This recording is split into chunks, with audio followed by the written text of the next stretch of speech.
You're listening to the Joe Mays and J-Raff Show, giving you weekly sports analysis, opinions, and discussion. Now, here are your hosts, Joe Mays and J-Raff.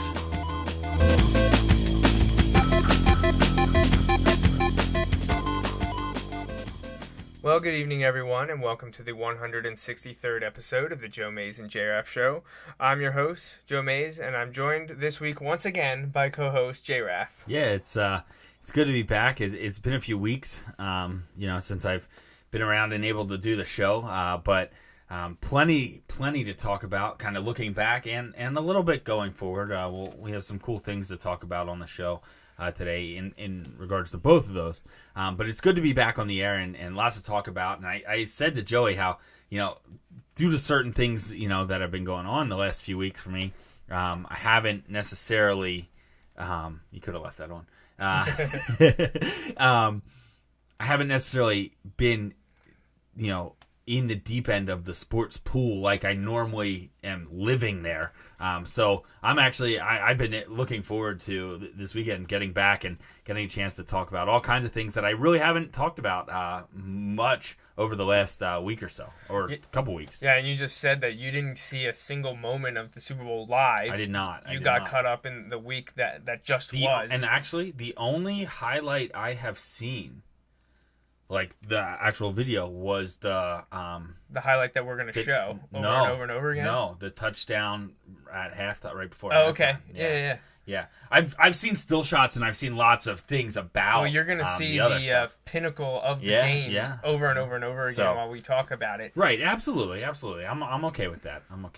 So obviously we're going to be recapping Super Bowl 49, Super Bowl XLIX here on the Joe Mays and J-Raff Show this week.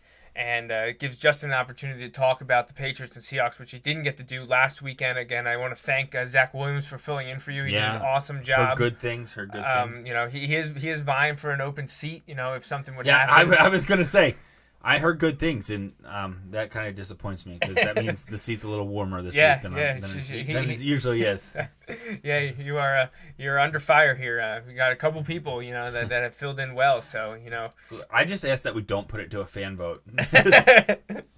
Yeah, because I think that would be bad news for me. A lot of the fans that watch the show are my family, and you don't happen to share the opinions as they do. I think even if they respect your opinions, they probably want to get you out of here. If we put it to a fan vote, being the contrarian, for the sake of being the contrarian, not because they're the views I actually hold, might come back to bite me. So, you know what? Maybe I'm just going to change my tune a little bit. Well, we're going to do the Super Bowl recap. I'm going to be more of a voice of the people. Just 50.1% is all you need. Hey, that's right. If it's enough to win you the presidency, as we've learned over the last couple decades, win the popular vote. Yeah. But if I win, if you learn electoral college, that's all you need. You don't need. You can lose. Seriously, the majority of the people may not want you in the White House, but as long as the electoral college wants you there, hey. Win is a win. Hey, absolutely. So we'll recap Super Bowl 49. I'm sure you've heard everyone talk about it everywhere because it's once again the most watched show in TV history was a Super Bowl. It peaked at halftime with the Katy Perry halftime show, but there were points during the game that. For the record, I haven't seen any. So you don't know anything about Left Shark. I've heard about Left Shark, but I'll be honest, I don't get it. People already have tattoos of Left Shark. I didn't see it. I don't get it. I kind of it's one of those where when people joke about it, I'm like, ha. I just awkward laughter. Because we joke about this too. Who are the people that never see the Super Bowl or don't get the references? Well, this year I am that person. I don't get it. But anyway, plenty to talk about. I'm excited to get a chance to kind of break it down a little bit, give some of my thoughts on it because as I've been collecting bits and pieces here and there, I've been coming up with some of my thoughts. And again, some of them may be way off, because I didn't get to see it live and get a chance to kind of give that rapid reaction that normally we have. That's one of the cool things I like about our Sunday shows is, as we're watching those afternoon games and the scores, we're given up-to-date kind of information. The early games, while still really close to the end of those, even as the show goes on, sometimes our views on those games start to kind of change with respect to the other things that happened that week, because we're starting to kind of digest that a little bit more. So having a chance to recap this Super Bowl will be fun. Before even getting into the contact info, we've already received our first text. Oh, good. And this text comes from Bill. He says, if you do replace J-Raff, don't get another Eagle fan. Well, okay. I would think the people that our choices are down to, ones that I would choose as co-host.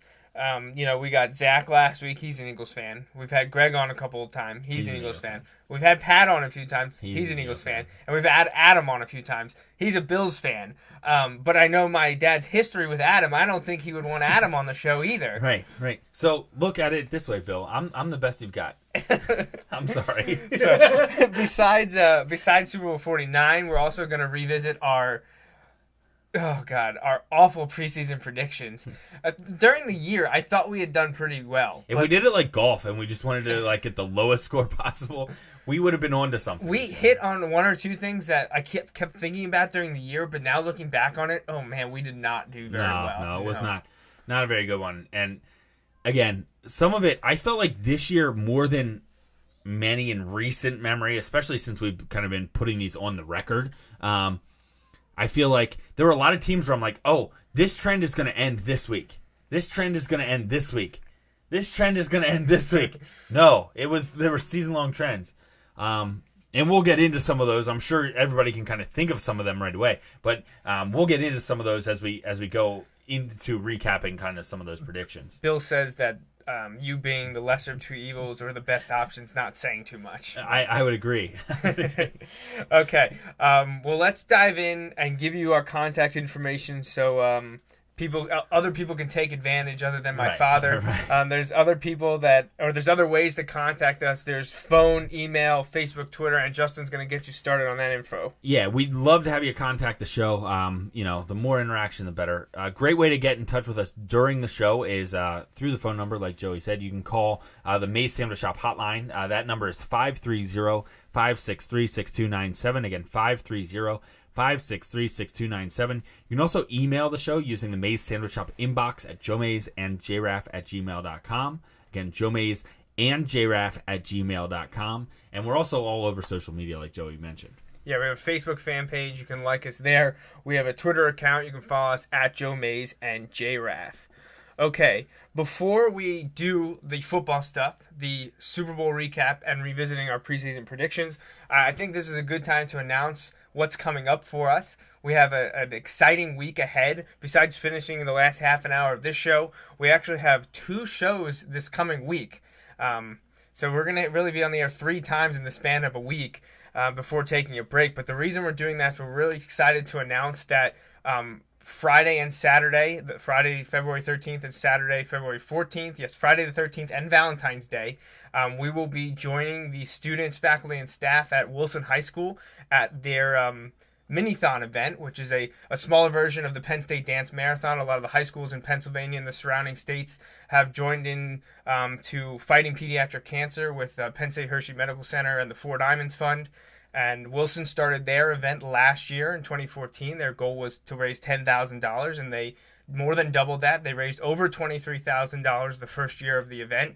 This year they've set a huge goal of $50,000, and we'll be there to take part.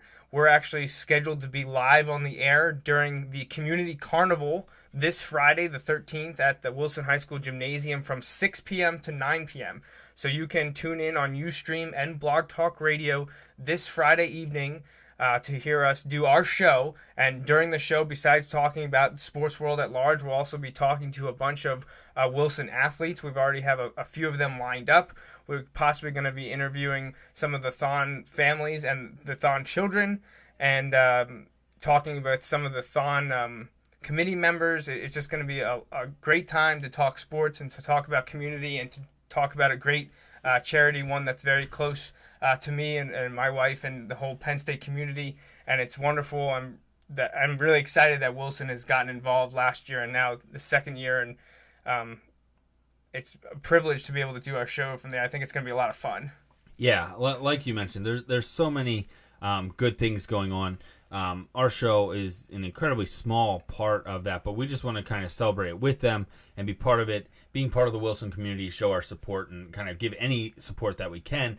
Like you said, you and your wife have been involved for a long time at multiple different levels, through Penn State. And I'll be honest, I didn't really know a whole lot. I knew what Thon was since I was actually a little kid. When I was younger, one of my good friends growing up, his younger brother was actually, they were one of the Thon families. And they obviously had some rough times and when things didn't look good, but Thon was always a highlight for them year after year, going up to Penn State and getting the royal treatment and going out on. I remember him coming back, and we were kids in elementary school at this point, and he came back and told me how he and his brother got to go out onto the field at Beaver Stadium, even though they weren't supposed to be allowed to. They're not going to say no to the Thon kids, and so they got to run out into the end zone and stuff like that. So just cool things like that. I mean, that actually did have a good ending. He actually survived. He's a survivor. Excellent. Now, and that they're removed almost probably closing in 20 years on that too. Awesome. So that's really cool. But so those ties go back. But I didn't really know. I knew about mini-thons, and I know that some schools did them. I had no idea how big some of them have really gotten. And for Wilson's, I know Mifflin has had a really big one. They've done really well. I know Wilson last year, they kind of were getting into it, and everybody was really excited, but they didn't really know exactly how it was going to turn out, and they were really pleased with how it turned out. I'm glad they set a high goal for themselves. I know Cumberland Valley, it's funny because we talk about a bunch of these schools. I think they raised over $1 million or something like that. Well, they raised over 200 some this year, but in a couple of year total, they're over $1 million already. That's so cool. And they just had theirs this weekend. It's funny because we talk about some of these schools on our show at other times, usually for sports-related stuff. It's really cool to get a chance to talk about these schools and something where everybody's kind of coming together. I know Wilson and Mifflin did a combined fundraiser a few weeks ago, community basketball game, all kinds of stuff. It's funny because, again, like I mentioned, these are the schools that compete at the highest level in numerous areas. It's cool to see them kind of come together and all rally around something so important to so many people. On that note, I saw, I don't know if you saw, I believe Ohio State held their first version. It's a scaled down thing, but I saw something, it was called like Buckeye-thon or something like that. And, they used the, for the kids, and they raised some money this year too.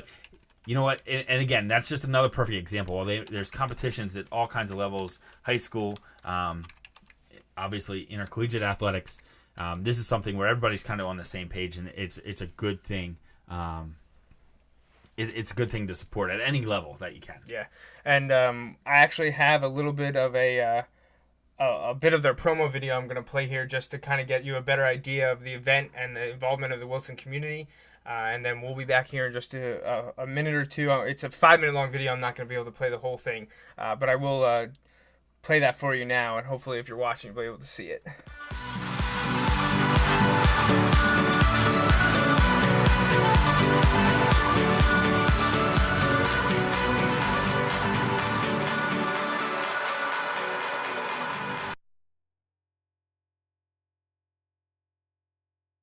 Every year.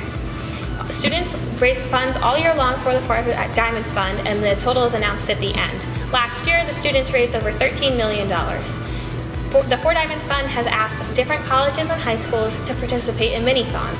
In Wilson's first year, we raised over $23,000 for the Four Diamonds Fund to help fight pediatric cancer. We may be just a high school, but we really are making a huge difference, especially in the lives of these children who are fighting this horrible disease. We do loads of fundraising all year to prepare for our event, which this year, Mini-Thon will take place in February of 2015. We do all this work because we're so dedicated to helping get rid of this disease and to help these kids make their lives better. It's unfortunate, but cancer affects most people's lives in some way, shape, or form. Whether it's a family member, a friend, anyone who's touched your lives, it's unfortunate, but a lot of people are affected by cancer. But it's even more unfortunate when you see that an innocent child, a bright young child, is affected by cancer. 250 children die from cancer each day. There's 720 new cases of childhood cancer brought into this world every day. But despite these facts, only 4% of the federal government's funding towards cancer goes to childhood cancer. So that's where the Four Diamonds Fund comes in. The Four Diamonds is an organization that helps children with cancer and their families get through this very difficult time.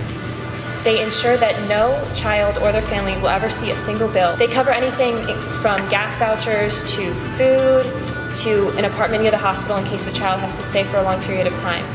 The Four Diamonds is truly amazing and gets all of its donations from generous donors, Penn State's Thon, and of course mini-thons like ours. I really loved taking part in our very first mini-thon last year. I think one of my favorite parts about it was getting up every hour on stage to teach the line dance, because no matter how tired people were, they still gave it their all. The vibe was crazy. It was really fun. It was just amazing to see all the high school come together for the same cause and enjoy each other. It didn't matter what grade you were in, everyone just seemed to have a really good time, and I thought it was a really great experience for everyone. Mini-thon was just pretty much a big party. It was awesome. To me, at least, being part of this great crusade, this operation of hope, it gives me the chance to fight back against cancer. Being a captain just really shows like I can be a leader, and I want to be a leader, and I want to step up and be able to help. Being able to experience Wilson's Mini-thon is incredible, but being able to have a hand in planning and executing probably the school's biggest community service activity is a really, really neat opportunity not many students have.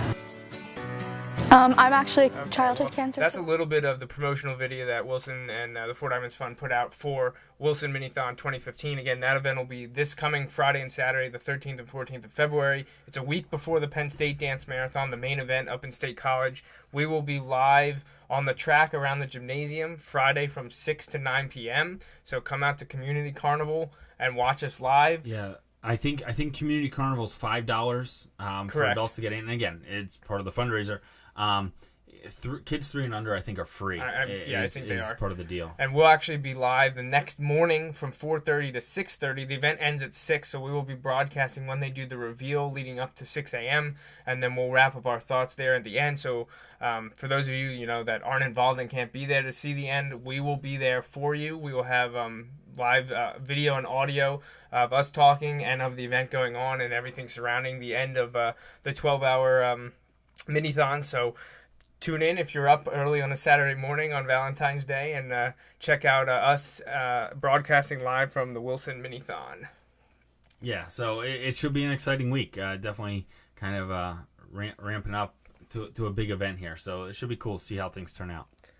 Okay, so now before we dive into the football talk, you probably see bouncing around on your screen there's a little bit of a link that is popped up on Ustream, and it's on our videos, both live and recorded, and it's actually a link to donate to Mini-thon. So if you're not in the area and you want to donate to the cause, you can just click on the little red and white bulldog donate to a Mini-thon link that I have there on the Ustream feed, and it'll take you to the donation page, and every little bit counts, and we're hopeful that we're able to reach a new audience for those people that can't be there at the event, be it here or at Penn State in a few weeks. Like Justin said, every little bit counts. It all goes to the cause. So there's that opportunity there if anyone chooses to do so. Okay, Super Bowl 49. I can't believe it was just a week ago. It feels like it was a while ago. I guess just because of how much talk is going on about it, because of the way the game ended. We haven't seen a Super Bowl end like that in a while.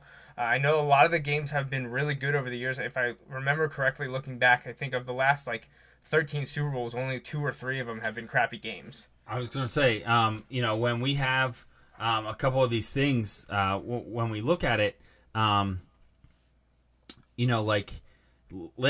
this year was a good game. Last year was not. The year before that,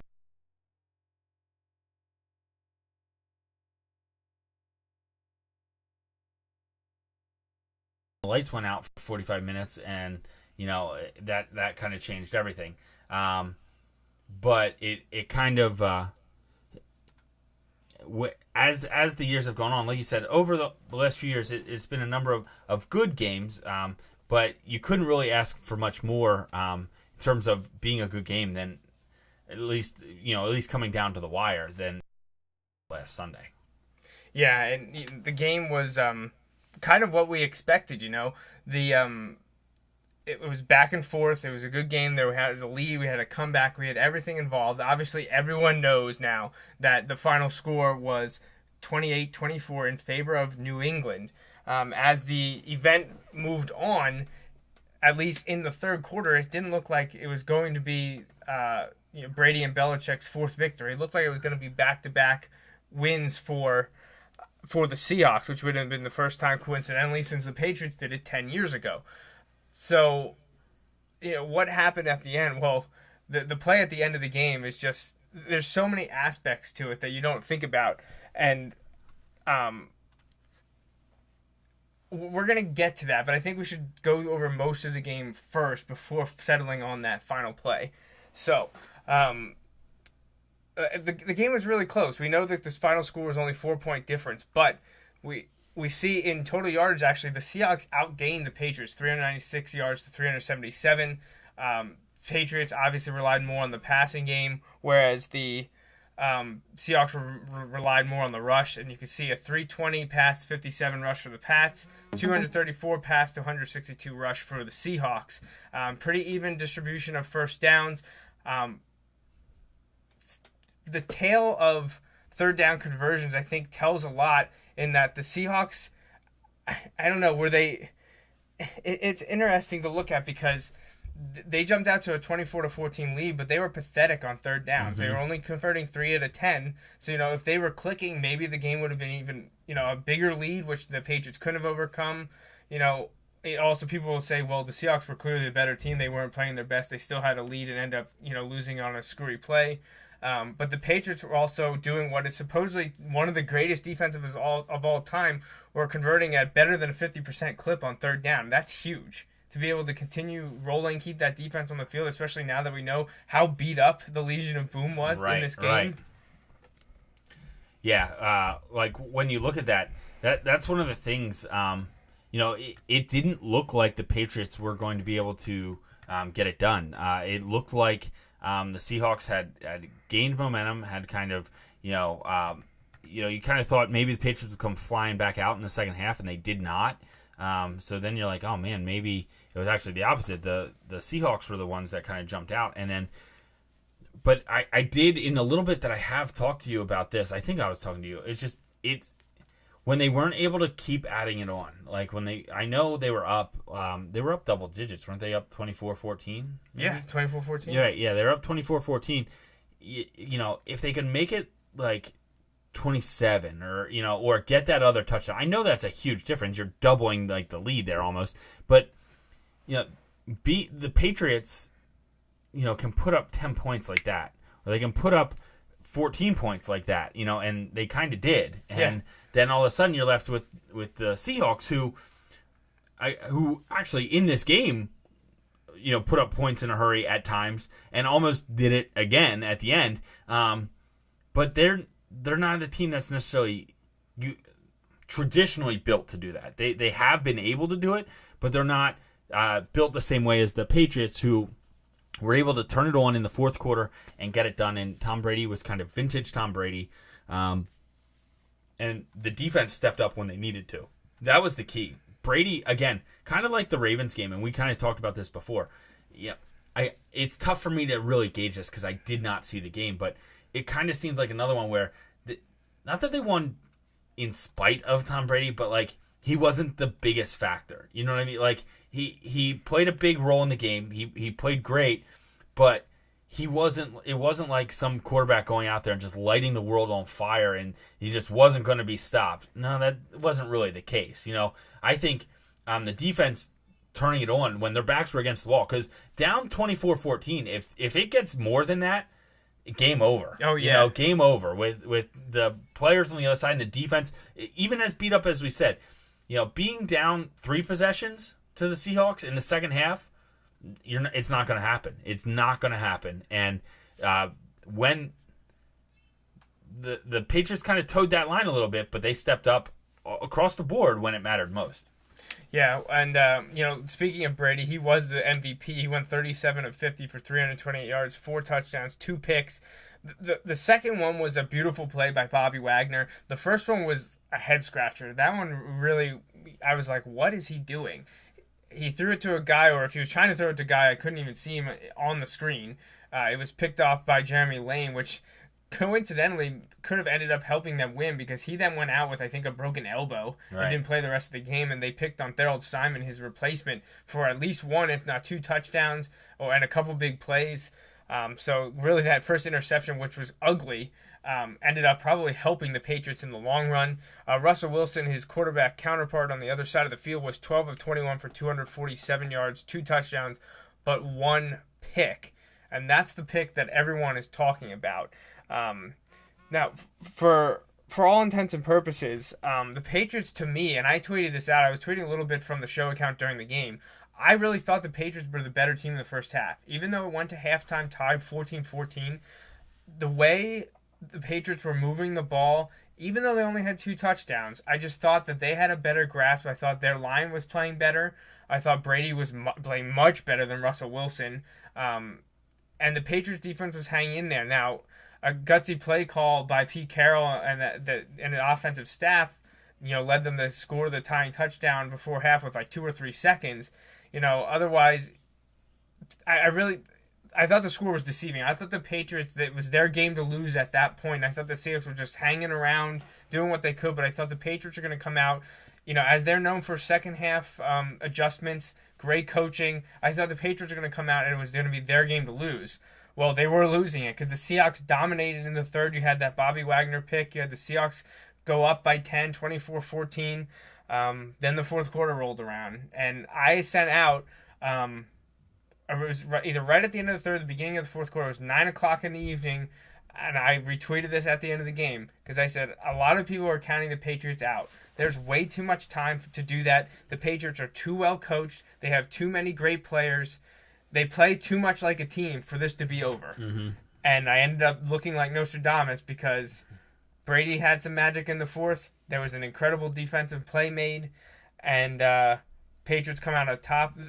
The weird thing is, for, the second time in, 7-8 years, almost another crazy catch rewrote what would have been history. Yeah. When Russell Wilson was able to hit Jermaine Kearse down at like the 2-yard line or inside the 5-yard line or something on this bobbled catch. It was just ridiculous. I mean, we were sitting there like, oh my, I can't believe that just happened, because we thought that the Patriots had the game won. 28-24, right. They were stopping them. There was very little time left, and then this happens, and you're like, oh my gosh, this is going to happen again. This is David Tyree all over again. It's happening to the Patriots again, right. In Glendale, Arizona. Like, how could all that stuff to come, David Tyree, Jermaine Kearse, it's like I was just sitting there, I didn't really care. I wanted the Patriots to win just because I picked them on the show. I was rooting for them, whatever. I just couldn't believe it.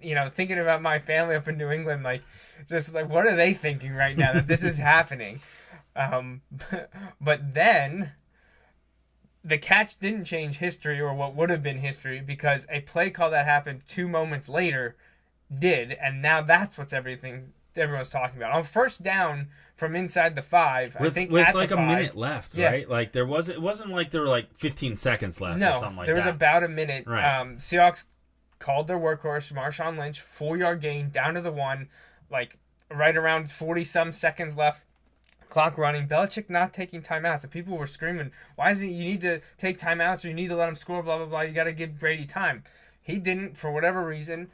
Second down from the 1, pass play. I mean, you're seeing it happen. You're like, okay, from the 1 with Marshawn Lynch on the team, that's weird. Maybe they have a play. Apparently they had a play. Russell Wilson looked to an illegal, natural kind of pick play where the receivers split out to the wide right. One goes forward, one loops around. The defenders have a tough time covering it. Well, the Patriots covered it, and the guy actually met Ricardo Lockett like at the ball at the same time, and he picked it off. And his name is Malcolm Butler, an undrafted free agent that signed with the Patriots, little league, little team, no big college experience. He ends up being the Super Bowl hero because he's able to intercept the Russell Wilson pass, save the game. Essentially, there was a little bit of stuff going on where he should have probably stayed in the end zone. He took it out, and then they had to take a knee from the one, which they couldn't. They had to get them to jump off sides, and there was the scuffle, blah, blah, blah. But, everyone's focusing on that play. Why would you not call a run on second down and give it to Marshawn Lynch? And here's the thing I don't get. If you're going to call a pass with Russell Wilson, he does so well when you run him out of the pocket, move the pocket. Like, I understand you don't want to take a sack, and so you don't want to rush it. So, you pass it and you think, oh, worst case, it's going to be knocked down. Well, no, worst case it's intercepted and you lose the Super Bowl, and that's what happened. I don't really get it. I don't blame the play calls like some people do. Like, aggressive play calling. Some people call it stupid play calling, I guess. You have Marshawn Lynch. I don't get it. I don't agree with it. But, there are countless times during the game where I'm watching and I'm like, I don't really get that play call. But you know what? I'm not paid millions of dollars to call plays. I know. It's armchair quarterbacking, Right. And if they score, no one says anything. Well, I think people will be like, wow, that was a gutsy call, but it worked. If it's an incomplete pass, it doesn't matter. Everybody's like, oh, well. Stop the clock. Right, yeah. Stop the clock. They have a chance. Pete Carroll, I think, has basically said, we thought it was a good play call. Maybe we would catch them off guard because people would expect the run. If it's incomplete, it stops the clock, which we'll need if we're going to run the ball. And they were going to run. They said we're going to run the ball on 3rd and 4th down. They wanted to do something different here. Now, what I think this boils down to is less about the Seahawks and the play call and the execution as it does to the Patriots and their incredible coaching and preparation. Of this unknown guy. Because not only did he know what to do, and we'll get into that shortly, but they had the personnel in to stop this. Right. Because they probably knew, as well as the Seahawks did, what they were going to do at the goal line. They probably knew they're going to run it on 1st down, pass on 2nd, run on 3rd and 4th. They probably knew exactly the way that there was going to be coached. Might have been from videotape and practices, but they knew what they were going to run. I'm kidding. We're not live right now, so you don't expect any calls. Oh, good. But, you know what I mean? You hit it perfectly. The preparation is unbelievable. And they had their guys in the right place. And it's funny because we talked about this with the Patriots, kind of the flipped coin a couple weeks ago when we talked about the Ravens not being able to respond. They didn't have the right personnel. They were confused. They didn't call timeout. They kind of complained about they did complain about some, the not reporting. But also in that game, I believe it was that game, if you remember, we talked about, they ran the same. I think that was the one where we ended up talking about the article later, where I was like, the Ravens, when they were in there and had to kick the field goal, I said they ran two of the same plays that they ran earlier. And if you fool the Patriots once, good for you. Yeah. You're not going to get them again. You're not going to get them again. Right. And I know this isn't the exact same situation where they ran, that kind of pick play for a touchdown early in the game, but you've got to know, unless you've got a surefire thing there, I wouldn't really do it. And I guess they look at it, we're throwing the ball 15 yards, but 15 yards from hand to hand, really. We're really throwing it for 1 yard. That nothing can really go wrong here. Except when you throw screen passes, stuff can go wrong, especially screen passes to the wide receivers. In a tight situation like that, they're not going to be playing off the receivers. You know what I mean? To me, that would have been a better play on 1st down. Because on 1st down, and here we are, I'm armchair quarterbacking or coaching here. But if you call that on 1st down, the DBs were probably on the goal line or close to it on 1st down when they were a little further out. When the ball's on the 1, you're playing up the line. Because, to be honest, if I get illegal contact or get something like that, I don't care. I'm not letting you score. Yeah. I'm not letting you score. In the Super Bowl, I'll give you 1 million 1st downs in a row from the 1 yard line. I'm not letting you score. Right. Yeah, I'm going to jack you up. Right. So they're on top of you. They're going to jump everything there. I don't get it, but that's pretty much the extent of it. I just don't get it. I'm not saying it was the wrong call. It didn't turn out the way they wanted it to, obviously, but you can't overlook the great play that was made on the defensive side. Here is the play. I'm going to play, and we're going to This is the first time I'm seeing it. It's just an incredible play, and they're going to show it here. That was unbelievable. Malcolm Butler does an absolute incredible job, and he says it all goes to coaching and preparation. And why is that? He said they ran it in practice. They knew the Seahawks ran this on the goal line, that it happened. And he actually said, Brandon Browner came up to him and said, don't get beat. Why did he say that? Because he got beat in practice on this play. There you go. He knew what was coming. When they lined up in this formation, they're like, well, there's a chance for them to run this play. If he steps this way, if he comes into Browner, the ball's going to Lockett. What did Butler do? He met him. He knew he wasn't going to cut outside. He knew he wasn't going to loop across. He was getting the ball in a quick hitch, and he cut him off at perfect timing. Right. It was, wow, that was so close. So close to how, you know. He should have fell there. things. That's what I was saying. Yeah. He should have fell there. And they absolutely should have run Marshawn Lynch. Like, don't get me wrong. Like, I know I don't necessarily agree with it, but like, you've got to be like, how do you not give it to? And it's just going to keep replaying it so people, you know. How do you not give your best player the ball, you know, multiple times? But whatever. It was a great play by. Oh yeah. I don't. The Patriots. I don't really blame anyone. Like, I don't want people saying, "Oh, the Seahawks lost this to give It wasn't a bad play. It wasn't a bad throw by Russell Wilson. No, I mean, it is fractions of an inch from being caught by his receiver. Right. You know, it was literally a play of inches and milliseconds. You know, like watching it live, like I was freaking out. I'm not even a fan. You know of what that either reminds team. me of? And I know we've had other situations. It reminds me of the Titans-Rams Super Bowl, where it comes down to the very end, a like foot. Right. You know, it's really amazing. So anyway, that is crazy. I mean, that was perfect timing. When they show it from the other angle, you can literally see Ricardo Lockett like looking at him like, you've got to be kidding me. Like, his eyes are just like, that just happened as he's falling down. It's an incredible play. Like, I just couldn't believe it watching it live. First, I was like, they're throwing it. And then I'm like, it was picked off. Like, game over, essentially. Well, you know, the game wasn't necessarily over because of the stuff that happened. You know, because of him moving the ball out, they had to take the ball from around the 1. And then, of course, the Seahawks wanted to do what Shiano's Bucks did a few years ago and wanted to, as whatever you could, because he literally couldn't take a knee. Right. He would have been in the end zone. It would have been in safety, and they would have gotten the ball back. So they had to get yardage. But this is where it comes back to the swagger or the attitude, whatever, you know, stuff that makes the Seahawks who they are right now under Pete Carroll, the Legion of Boom. That's fine. And I enjoy attitude and as long as it's not cockiness and you back it up, and they certainly do that. But they're always hovering around that line.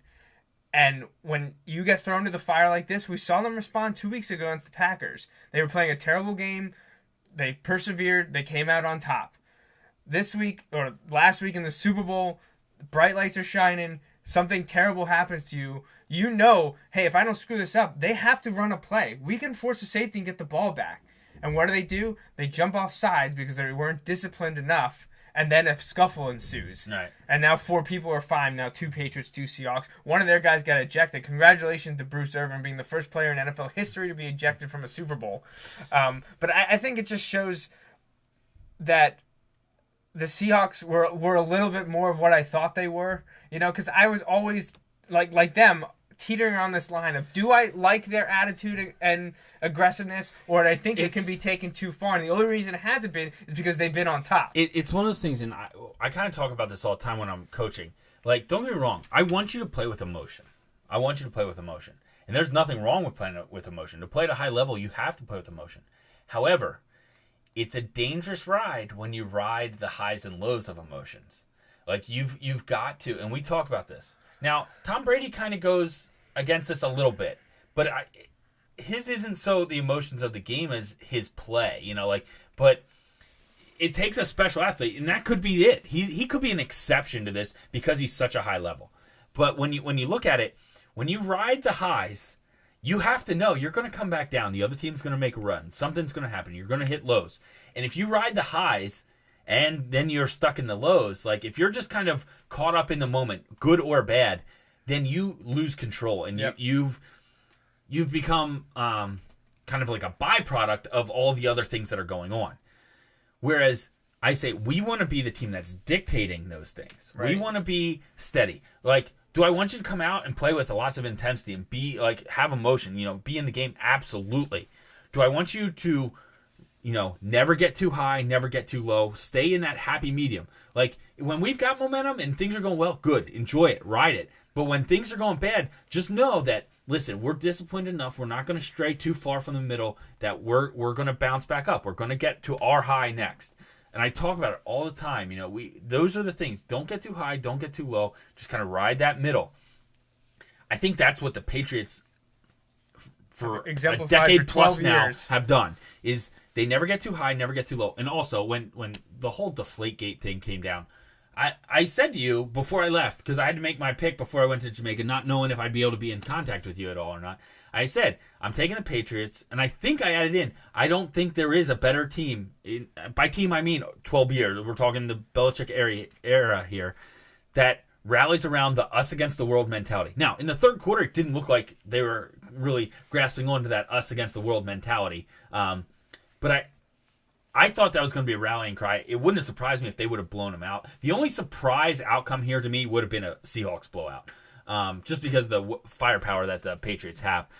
Any other thing, close either way or Patriots blowout would not have surprised me. I'm glad it was a good game. I don't really feel bad for the Patriots. I like Russell Wilson. I feel bad for him. But you know what makes me feel less bad for him? They won it last year. Yeah.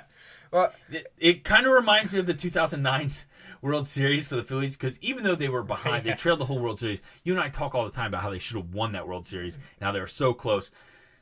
But you know what made it, as much as that one hurt, you know why it was okay? They won in 2008. It was okay. The only reason I feel at all bad for the Seahawks is because I wanted them to win, because I didn't want the Patriots to win. That's the only reason. Now, it's interesting you bring up Russell Wilson, because the last thing to touch on the Super Bowl before we quickly recap our predictions is there was this crazy conspiracy going around. Did you see it? I did. How someone or something... Don't get me wrong. I don't buy it from the Russell Wilson standpoint, like that he would actively do it. Pete Carroll, don't get me wrong. I'm not saying there was a conspiracy, but Pete Carroll is a conspiracy theory guy. Yeah, he is.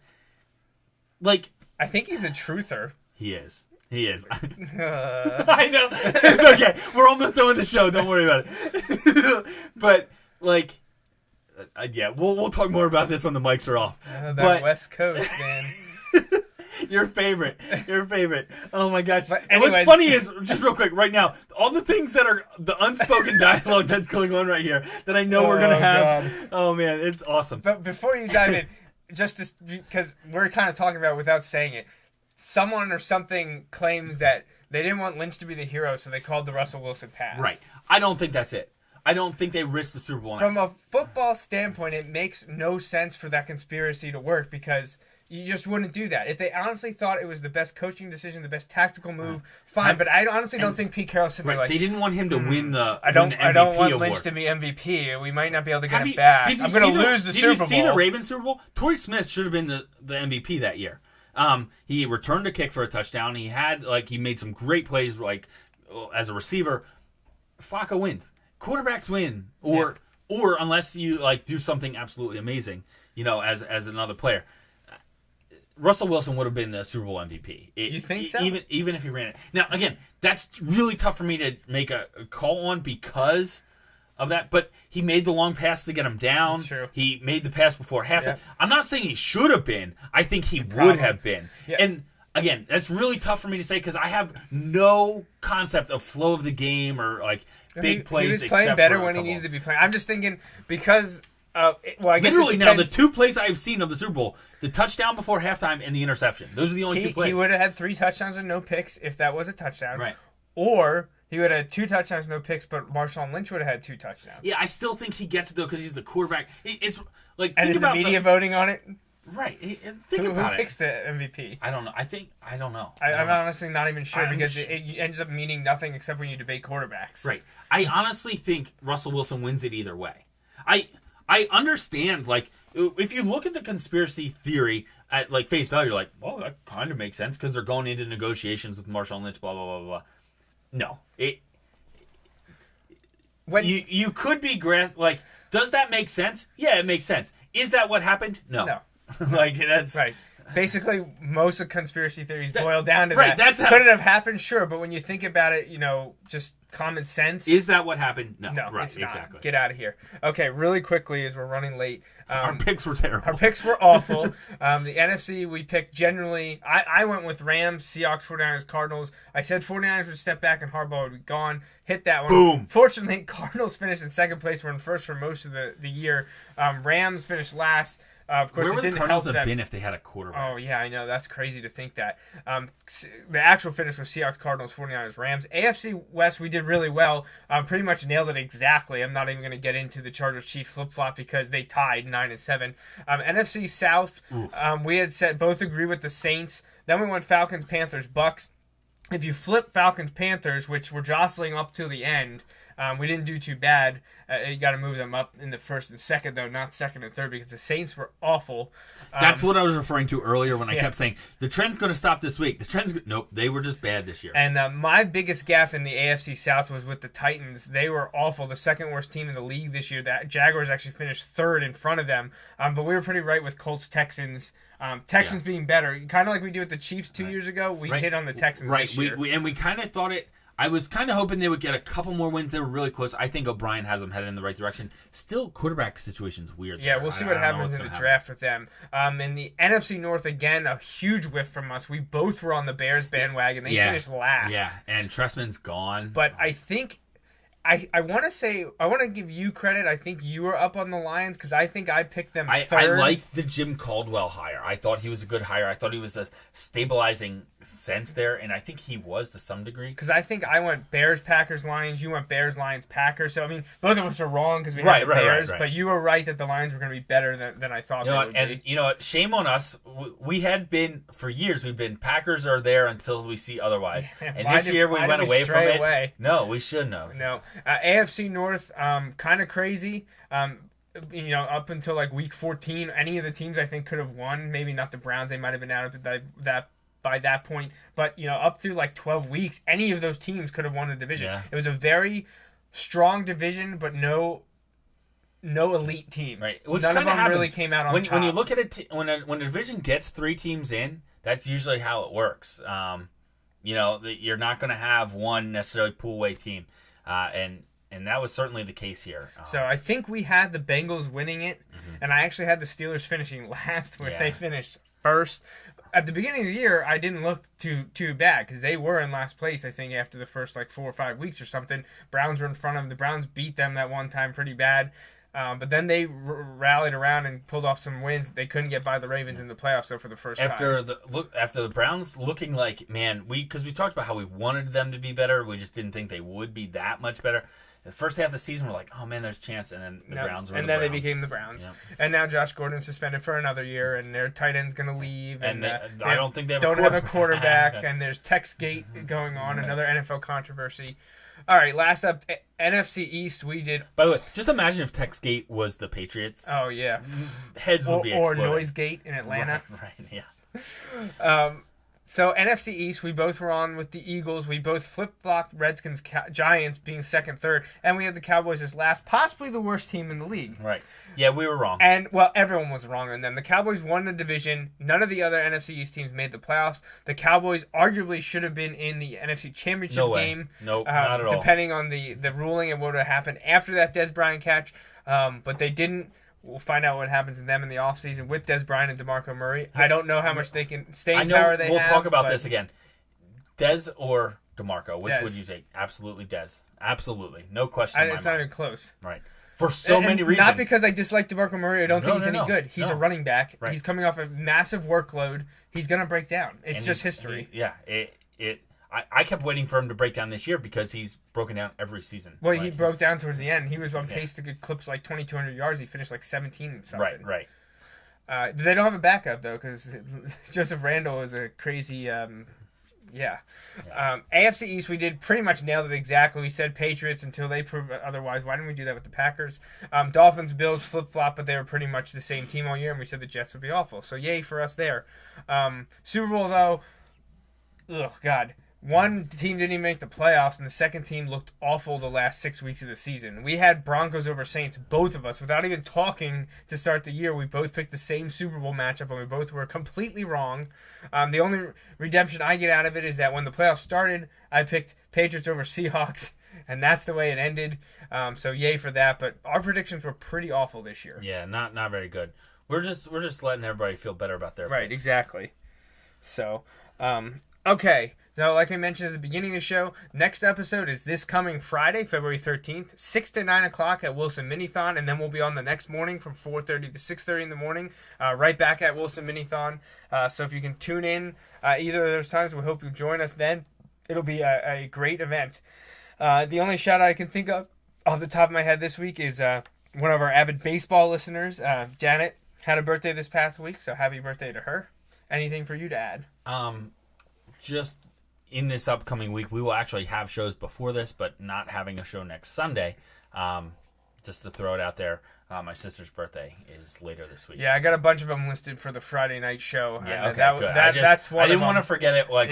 That's one of them, and there's two more, I believe. One pretty avid listener also is celebrating a birthday this coming week, so we'll mention that Friday night as well. But if that's everything, I think we'll wrap up. Thanks for joining us. That wraps up the 163rd episode of the Joe Mays and J-Raff Show. We hope you tune in every Sunday evening at 6:30 for our Take on Sports. Until next time, I'm J-Raff. And I'm Joe Mays. Thanks for listening.